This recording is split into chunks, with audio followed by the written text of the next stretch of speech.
सत्य घटनाओं से प्रेरित है। जिनके साथ ये घटनाएं घटी उसकी वास्तविकता उन्हीं तक सीमित है। भूत प्रेतों और असामान्य विषयों के होने पर चैनल कोई दावा नहीं करता और ना ही प्रोत्साहन करता है।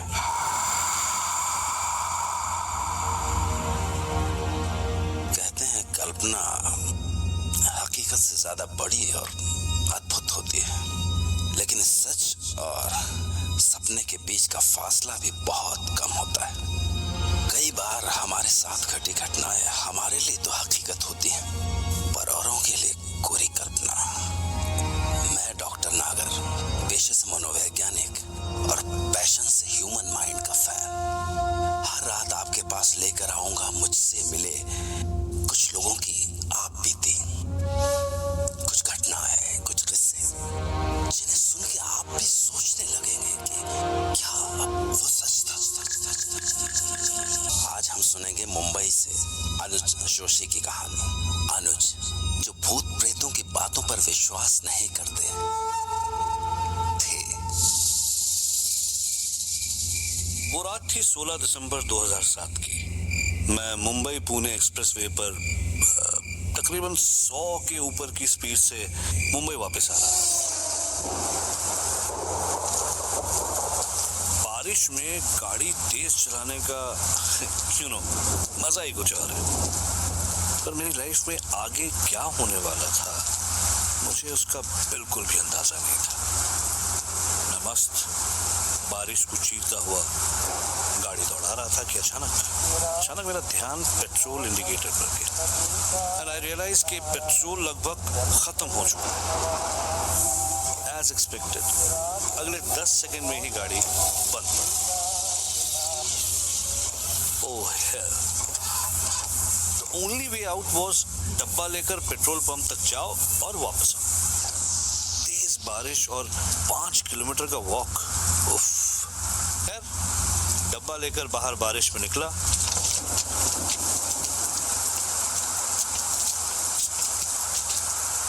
भगवान का नाम लिया और चल। तब लगा जैसे भगवान ने मेरी सुनी, क्योंकि 10 कदम ही चला था कि देखा कि पीछे से एक गाड़ी चली। मैंने लिफ्ट मांगी और गाड़ी रुक गई। मैंने कांच पर नॉक किया, होपिंग कि मुझे लिफ्ट मिल जाए। लेकिन जब कांच नीचे हुआ तो पता नहीं क्यों एक अजीब सा डर लगा।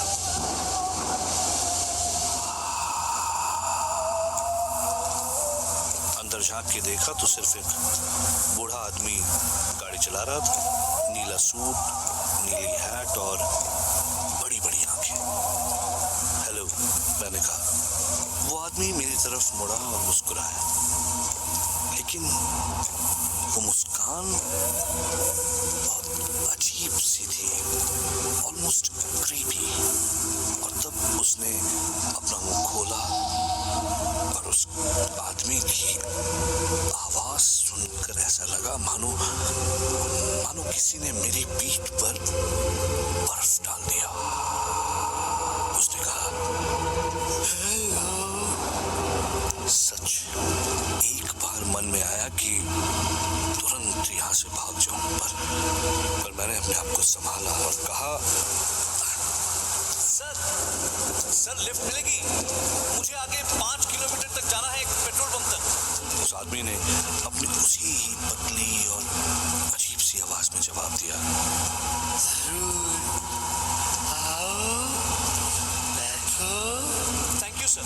मैंने एक लंबी सांस ली और गाड़ी में बैठ गया। कई बार कैसे होता है ना, वो कुछ करते ही मन से आवाज आती है कि गलत किया बॉस, गलत किया। बस वैसी ही आवाज मेरे मन में आ रही थी। मैंने फाइनली कहा, हेलो सर, मेरा नाम अनुज है। Call me Freddy. Okay, hi Freddy. वो मेरी तरफ देखकर मुस्कुराया। पतले से सूखे हुए होंठ और पीले रंग के टेढ़े मेढ़े दांत। मेरी तरफ मुस्कुराने के बाद फ्रेडी डिकोस्टा फिर आगे देखने लगा। धीरे धीरे मेरा डर बढ़ने लगा।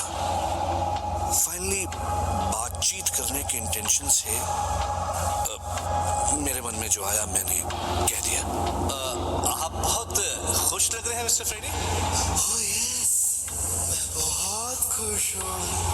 मैं कल सुबह अपने एक दोस्त से 4 साल के बाद मिलूंगा। अच्छा, देखो, ये है उसकी तस्वीर।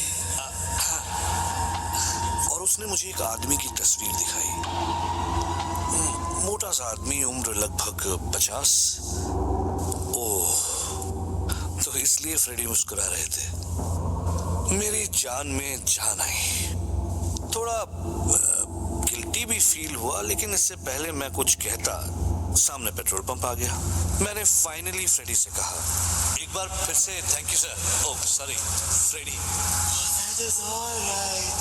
अगर तुम्हें कभी भी मुझसे बात करनी हो तो you can call me. और मेरे हाँ या ना कहने से पहले ही उसने अपनी जेब से कुछ कागजों का बंडल निकाला।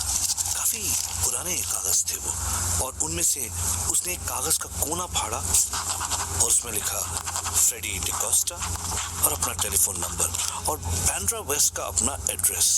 मुझे कागज दे दिया। मैं जैसे ही उतरा उसने अपनी उसी डरावनी आवाज में कहा, फिर मिलेंगे।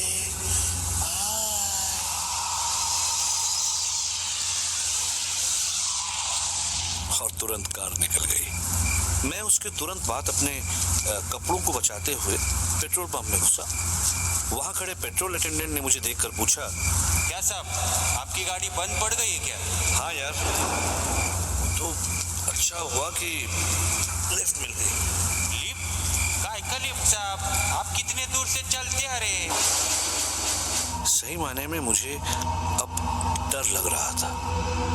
भाई मैं पेट्रोल पंप के सामने एक गाड़ी से उतरता हूँ और पेट्रोल पंप के अटेंडेंट को दिखाई नहीं देता। ये बात बहुत अजीब थी। मैं जैसे तैसे अपनी गाड़ी तक पहुंचा और गाड़ी चलाते हुए फाइनली घर आ गया। अगले दिन सुबह उठकर ऐसे लगा मानो कि सब कुछ सपना था। लेकिन मॉर्निंग न्यूज में कुछ देखा तो सब कुछ याद आ गया। एक प्लेन क्रैश की न्यूज टीवी पर आ रही थी। मरने वालों की फोटोग्राफ्स दिखाई जा रही थी और उसमें से एक मरने वाले की तस्वीर थी। मैं तुरंत पहचान गया उसे। मुझे बहुत बुरा लगा। अरे ये आदमी तो वही है जिससे फ्रेडी डिकोस्टा 4 साल बाद मिलने वाला था। मैंने तुरंत वो कागज ढूंढा और उस नंबर पर कॉल किया। एक औरत ने फोन उठाया और मैंने कहा कि फ्रेडी डिकोस्टा से बात कर सकता हूँ। तो उस औरत ने गुस्से में कहा, What nonsense? क्या मजाक है ये? और फोन रख दिया। मुझे बड़ा अजीब लगा। मैंने फिर से कॉल लगाया। हेलो, अपनी मालकिन या मालिक को फोन दीजिए। और ये कोई बात करने का तरीका है? सामने से औरत ने मुझसे भी ज्यादा गुस्से में कहा, Do you know? आप मेरे हस्बैंड फ्रेडी डिकोस्टा के बारे में बात कर रहे हैं, जिन्हें मरे 4 साल हो चुके हैं। मुझे अचानक ऐसे लगा जैसे मैं अपनी सीट के अंदर ही धंसता जा रहा हूँ। कुछ समझ नहीं आया। गला सूख गया। कल रात जो मुझे मिला, कहीं वो फ्रेडी का।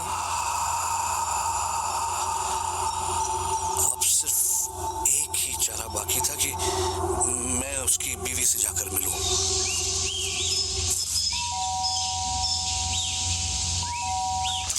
Yes, may I help you?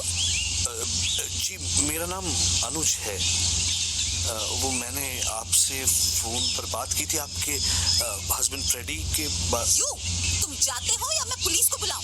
नहीं, मेरी बात सुनिए प्लीज। मेरा विश्वास कीजिए, मैं कल रात को उनसे मिला था और मेरी उनसे बात हुई थी। I'll call पुलिस अगर तुम इधर से नहीं गया तो। प्लीज मैडम बात सुनिए। वो उनका कट कुछ 6 फुट का था। वो पतले से बड़ी बड़ी आंखें और उन्होंने वो ब्लू सूट पहना था, ब्लू हैट भी। औरत तुरंत रुक गई, दरवाजा खोला और मुझे देखती रह गई और थोड़ी देर बाद बोली, मैंने दफनाते हुए यही कपड़े पहनाए थे उन्हें। तब उन्होंने मुझे बताया कि 4 साल पहले आज ही के दिन फ्रेडी डिकोस्टा ने खुदकुशी कर ली थी। यानी आज उन्हें मरे हुए 4 साल हो चुके थे। पहले रोज सुबह उठकर मेरे को आई लव यू बोला करता था, लेकिन एक दिन सुबह आई लव यू के बदले उनके मरने की खबर मिली। 4 साल से तड़प रही हूँ कि मेरा फ्रेडी फिर मेरे को आई लव यू बोलेगा। I was shocked. ये सब क्या हो रहा है? उनकी वाइफ मुझे उनकी कब्र तक ले गई। मुझे बहुत अजीब और बहुत ज्यादा डर लग रहा था। फ्रेडी के बारे में हर बात मिली, लेकिन एक चीज नहीं मिली, उनकी आवाज। उनकी वाइफ ने कहा कि हाँ, उनकी आवाज तो मैंने कहा एकदम अजीब सी, पतली सी और फटी हुई सी आवाज थी, राइट? तो उन्होंने कहा नहीं, उनकी आवाज तो मोटी थी। तब अचानक उनका चेहरा एकदम सफेद हो गया और उन्होंने कहा, तुम जानता है मेरा हस्बैंड कैसे सुसाइड किया? अपने गले पे गोली चलाकर। इसीलिए उनकी आवाज। मेरे चक्कर बढ़ते जा रहे थे। तब अचानक उनकी वाइफ ने मुझसे पूछा, पर आपको ये नंबर कैसे मिला? हाँ, उन्होंने मुझे वो कुछ कागजों का बंडल था उनकी जेब में, जिसमें से एक कागज फाड़कर उन्होंने मुझे दिया। अचानक उनकी आंखें और बड़ी हो गई और उन्होंने कहा, किधर है? किधर है?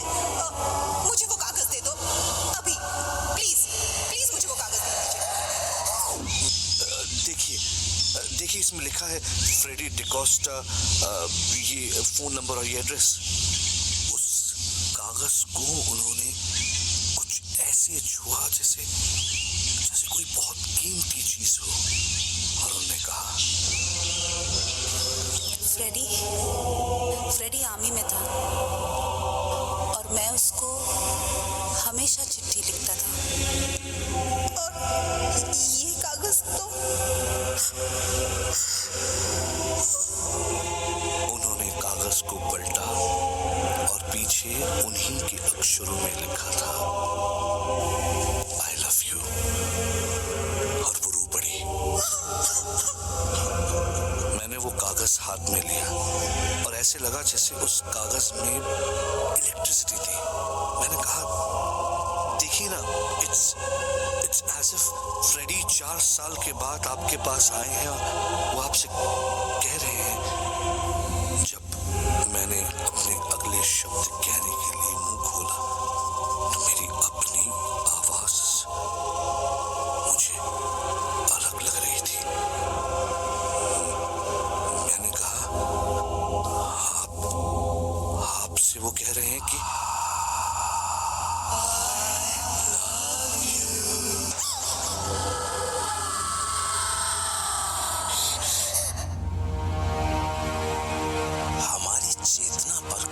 जोर नहीं है। सपनों को तो आप बुलाते नहीं हैं, लेकिन वो फिर भी आते हैं। इसी तरह जिंदगी में कुछ पड़ाव भी बिना बुलाए चले आते हैं। क्या सच में फ्रेडी डिकोस्टा मरने के बाद भी अनुज से मिले? अगर नहीं तो उसके पास वो कागज कहां से आया?